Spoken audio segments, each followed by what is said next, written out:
now that I'm author, I decided I'm going to only write books that answer two questions. Because I think there were only two questions that were really, well, there are maybe more, but two basic ones we're all asking of each other. And they're simple, they're so easy, and here I'm saying them in a chapel to college. They're this: do you see me, and do you like what you see? Do you see me, do you like what you see?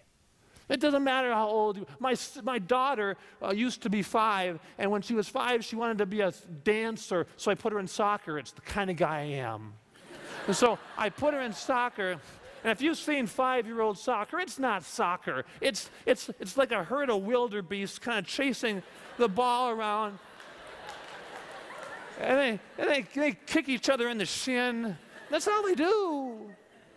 No one scores. It's 0-0 at the end of every game because there's just too many people, bodies around. And my daughter, I drag her to soccer, and every game, 0-0, 0-0, 0. But for her, she didn't even join the wildebeest. She'd get out of the car, and she'd see her friend Emily on her team. And my daughter, being dramatic, would reach out her hand, and Emily would reach back, and they would grasp. And the whole game, they would skip and skip the whole game.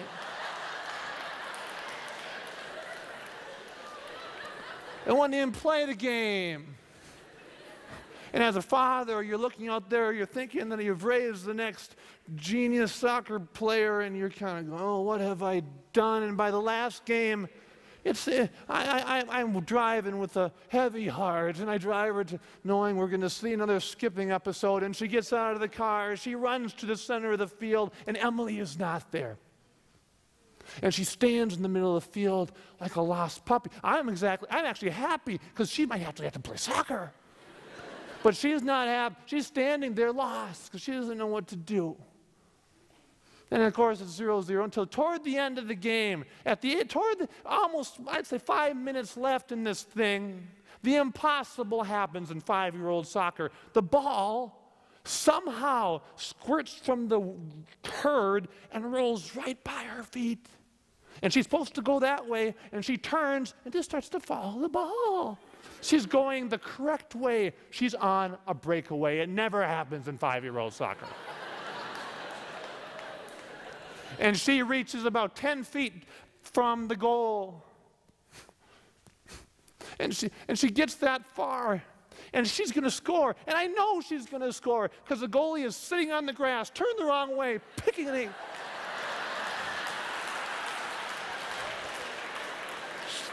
She can't miss. I'm as puffed as a peacock. But she puts her foot on the ball. And she turns and she looks to the sideline and she's looking for me. And she sees me. She finds me. She points at the ball and she says, Daddy. Daddy, look at me. And being the man I am, I say, I see you kick the ball.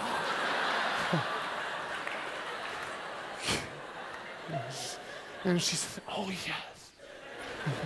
And so she does what all kids do before they take that really big kick. They have to take like 30 little steps backwards. Then she runs into it, and just when she gets to it, that whole herd of wildebeest catches up, and they surround her, and for a while, I can't see her. I'm just looking at the guy who's still picking grass, and all of a sudden the ball flies the other way, and the whole herd thunders by me, except for my daughter. My daughter is standing like a limp, and she's just looking at the goal. And I think to myself, this is sad.